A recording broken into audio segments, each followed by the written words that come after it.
Hey YouTube, working on the 460 power steering leak here.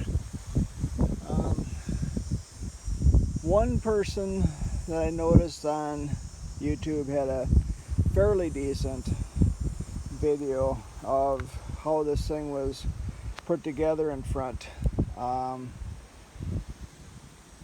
First off, what I did was I blocked up. Well, actually I got rid of all the tin off the tractor, pulled the radiator out, pulled the radiator support out, and that radiator support on the bottom there is actually the cover for this setup right here. And what we got here is a bearing and race up on top of the race, and I should say a cup and a cone on top, and on the bottom there is another bearing race. This is the steering bolster, the upper steering bolster. I've taken the seal off of here, and then I was able to get the cone off of here and saved that. I didn't really want to replace any of the bearings. These bearings are fairly expensive and somewhat hard to get unless you get them from international. They're really expensive. I think this cup runs right around $120 to $150 if I'm not mistaken. Cones are expensive, or I should say, yeah, whatever. The outer race, the inner race.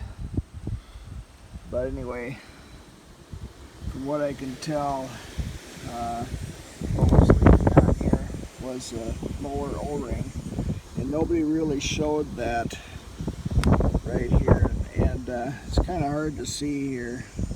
But my finger is pointing in there. My finger is actually in the groove of that O-ring where it's captured in here. And if you look at the O-ring I just pulled out of there, that is pretty flat. And that O-ring, actually, I take this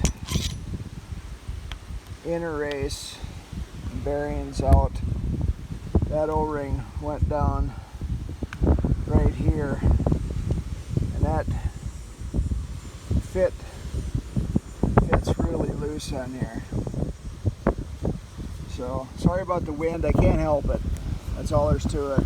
I know I'll get somebody else say, oh, wind noise, but I just can't help it. Sorry, this is the time I get a chance to record on this because I really want to get this thing back together. But that is what holds the oil in this cavity right down here, and that is the steering rack right down there. And here's the steering shaft. It goes up to the steering wheel, goes all the way along the edge of the tractor, outside tractor. This is power steering, hydraulic assist power steering. That is actually a piston down inside of there. You can see a sleeve that's inside of the casting there. This casting is immense. This piece here is actually quite immense too. If you look here, I can't even put my fingers all the way around this, and it is quite heavy. I'm guessing it's over 20 pounds at least. This hooked to the front tie rods with a adapter. In fact, I'm switching the wide front to a narrow front because my wide front I have is absolutely shot. The pins are just shot in the middle, is wore out. The thing has been welded on so many times. One of the tie rod cranks right there, one of the kingpin top cranks right there is wore out to the point of doesn't grab onto the kingpin anymore. And so I'm going to say goodbye to the front end. I still have to get the spindles, or not spindles, but the hubs off of here. They go on my new narrow front end. But here's that part right here that went onto the lower of the steering bolster.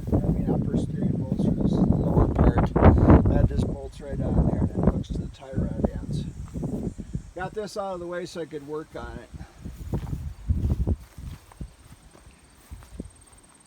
But anyway, where my leaking was coming from was down around this seal here, and this bottom bearing does not get oil from the hydraulic part of it. It actually gets oil from or it actually gets greased, and there is a I believe there's a grease zerk right there. You can probably see it. Yep, there it is right there.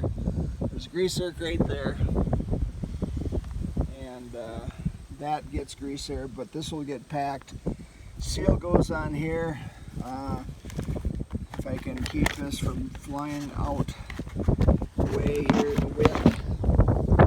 Anyway, seal goes down on here. I got to pound that on there very carefully, and it does have 3 lips on it right there, and that seal fits up inside. Let me get down underneath here and get a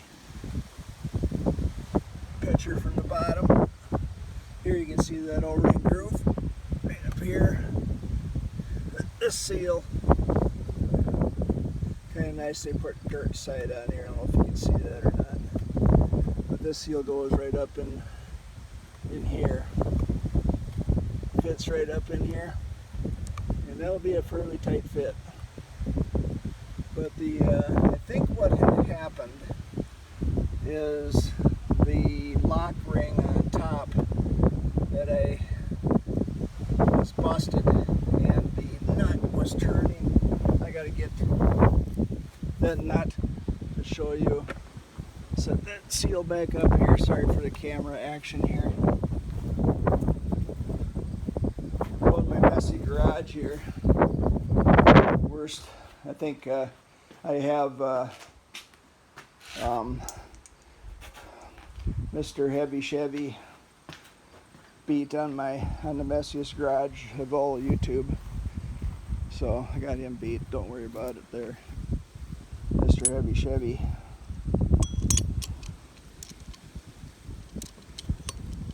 This fits down on top of there. This nut goes on top of this and holds this from going down any further. I think what happened is I had to get a new lock ring. Right here. Actually, I got this from lock ring from Fastenal. It is actually a bearing lock ring, and I think it might be made by SKF or CR or any of these. Not CR, SKF, National, whichever type of actual lock ring it is W-08. And that information was in the international website, International Harvester, International. I was pretty pleased with all the information I did get from that, so I was able to order that. I did get new upper and lower O-rings here. I also got some new O-rings here for the banjo fittings, because this one had to come off, and when I took it off I noticed that one of the O-rings was damaged. So I think I'm going to go ahead and replace all 8 of them. Might as well, I got it this far apart, might as well do that. So anyway, pretty much it. I don't know if I'm going to really videotape any much more than this, except for the part that when I put it, get it started and get it going again. Like I said, this O-ring down here, I'm holding my finger, if you can see my finger against there, that's what keeps this from leaking oil. And then on top here, this one right here sits. This work here, I got a new O-ring for that. And then there is on the back side this cover for Bolster. You can see that there. Right there. There's a fitting, a little pipe that goes to this fitting here. It's just a return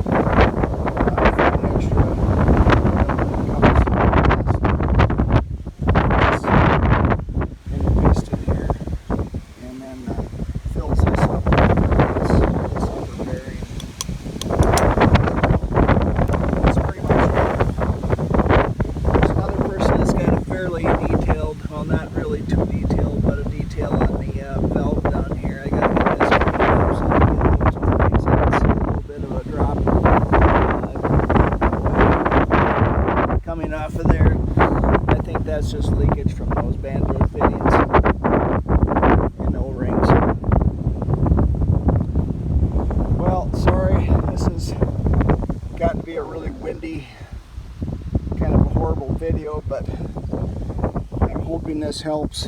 But like I said, that was a culvert down here. This flattened out O-ring. And like I said, I think the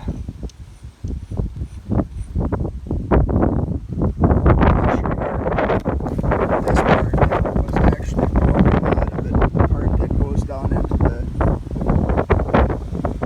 as you can see, there's a key here. Another thing to take into mind, let me see if I can show it to you, but right where my finger is pointing to, here, let me get my pick.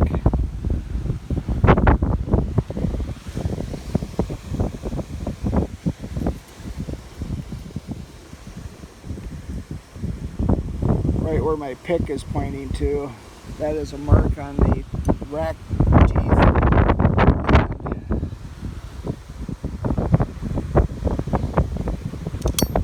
Get this nut off.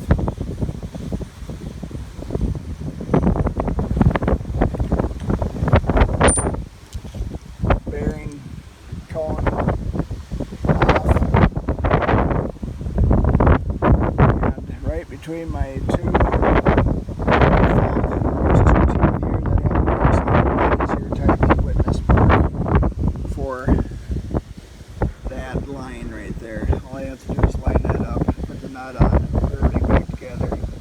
Well, I'm going to get this thing back together in the next video. You'll see as this thing works. Have a great day. Like I said, sorry, but I think this gives a pretty good idea what is in there. And I'm hoping that helps somebody else out with this. I did get a little rough trying to get the seal out. I got a little rough on the bearing itself, but got to understand, like I said, I made a put a nick in that deal there. I'll probably take a Dremel tool and kind of clean that up a little bit, but I don't think it's going to do any problems. You got to understand that this thing does not go round and round and round at thousands of RPMs. It just turns right and left, and very, very limited direction as far as travel is concerned. It pretty much will go, I would say, make a 180-degree turn, and that's pretty much it. So bearings aren't really crucial except for just to make sure the thing is tight. Have a great day. Bye.